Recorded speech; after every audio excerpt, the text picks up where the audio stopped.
Rebonjour, donc je suis Pascal Balducchi, je suis responsable des partenariats à l'École nationale vétérinaire de Toulouse.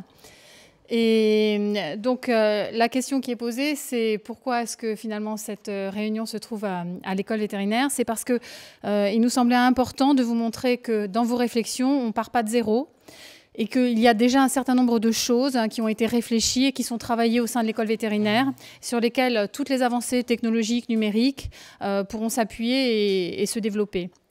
Donc, l'école vétérinaire, qu'est-ce que c'est? Donc, vous avez vu, c'est un campus de 53 hectares à 2 pas du centre et de l'école et de l'aéroport.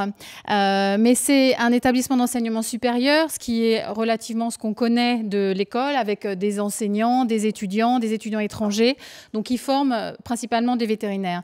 Mais c'est aussi un centre de recherche avec 75 enseignants-chercheurs et 340 personnes personnelles.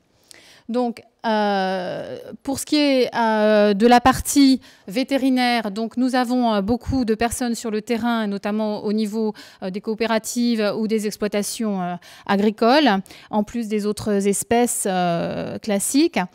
Mais ce que je voulais vous montrer principalement, c'était l'activité en recherche. Alors, j'ai dit 75 enseignants-chercheurs, mais il y a aussi des chercheurs, puisqu'il y a des unités mixtes.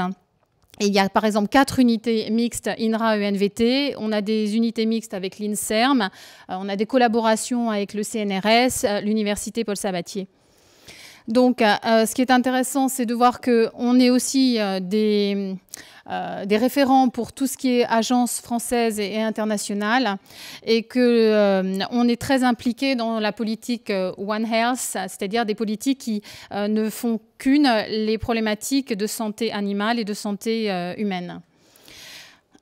Enfin, nous avons beaucoup de collaborations de recherche, comme vous le disiez, avec l'INRA, l'INSERM, avec des publications scientifiques, des présences congrès et bien sûr des thésards.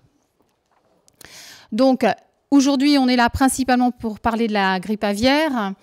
Sachez qu'au sein d'une unité, qui est l'unité 1225, interaction hôte agent pathogène, qui est sur site pour la plus grosse partie, qui regroupe à peu près 90 personnes dans l'unité de recherche. Vous avez aujourd'hui 2 équipes qui travaillent principalement sur la grippe aviaire. Une équipe tout à fait spécialisée dans la virologie. Donc vous verrez le professeur Jean-Luc Guérin qui est là, qui vous présentera tout à l'heure la chaire de biosécurité aviaire.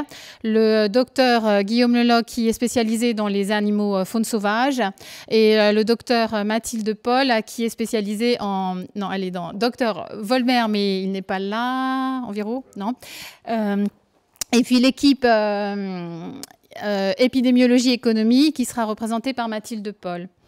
Donc tout ça est organisé autour d'une seule et même thématique, un grand projet fédérateur qui est la chaire de biosécurité aviaire qui a été labellisée en fin d'année dernière par le ministre Le Foll qui est venu l'inaugurer, je crois que c'était en novembre.